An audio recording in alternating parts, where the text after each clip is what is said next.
ശാപലോചന. അമിത ഗുണവാനാം നൃപതി ദശരഥനമലയുദ്ധർമാത്മാവീരൻ അമരകുലവര തുല്യനാം സത്യപരാക്രമണംഗസമൻ കരുണാരത്നാകരൻ കൗസല്യാദേവിയോടും ഭർതൃശിഷ്യാദിക്കേറ്റം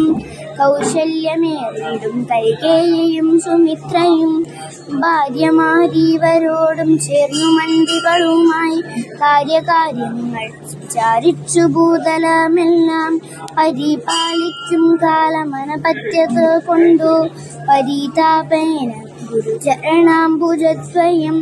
വന്ദനം ചെയ്തു ചോദിച്ചിരിനാൻ എന്തു നല്ലു നന്ദനന്മാരും രാവണൻ അരുൾ ചെയ്തിടണം പുത്രന്മാരില്ലായകയിൽ ജാസ്തിസ്തത സമ്പത്തു സർവവും ദുഃഖപ്രഭറിഞ്ഞാലും വരിഷ്ഠപോതനൻ വസിഷ്ഠനതു കേട്ടു ചിരിച്ചു ദശരഥ നൃപനോടരുൾ ചെയ്തു നിനക്കു 4 പുത്രന്മാരുണ്ടായി വരുമതു നിനച്ചു ഖേദിക്കണ്ട മനസ്സി നരപതേ വൈകാതെ വരുത്തണം ഋഷ്യശൃംഗനെ ഇപ്പോൾ ചെയ്കനീ ഗുണാനിധേ പുത്രകാമേഷ്ടി കർമ്മം. പുത്രകാമേഷ്ടി തന്നുടെ ഗുരുവായ വസിഷ്ഠനിയോഗത്താൽ മന്നവൻ വൈബണ്ഡകൻ തന്നെയും വരുത്തിനാൻ ശാലയും പണി ചെയ്തു സരയൂ തിരംഗത്തിൽ ഭൂലോകപതിയാകം രക്ഷിച്ചാനക്കുലം അശ്വമേധാന്തരം താപസന്മാരായുമായി വിശ്വനായക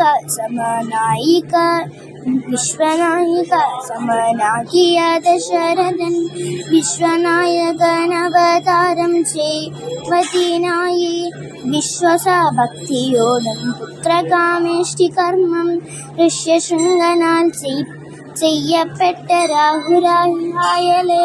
വിശ്വദേവതാഗണം യാമായതു നേരം ഹേമപാത്രസ്ഥമായ പായസത്തോടും കൂടി ഹോമകുണ്ടത്തിൽ നിന്നു പൊങ്ങിനാൻ വഹ്നിദേവൻ താവകം പുത്രിയുമായി പായസം കൈകൊൾക്കനീ ദേവി നിർമ്മിതമെന്നു പറഞ്ഞു പാവകാനും ഭൂപതി പ്രവരനു കൊടുത്തു മറഞ്ഞിതു താപസാജ്ഞയാ പരിഗ്രഹിച്ചു നൃപതിയും ദക്ഷിണം ചെയ്തു നമസ്കരിച്ചു ഭക്തിപൂർവം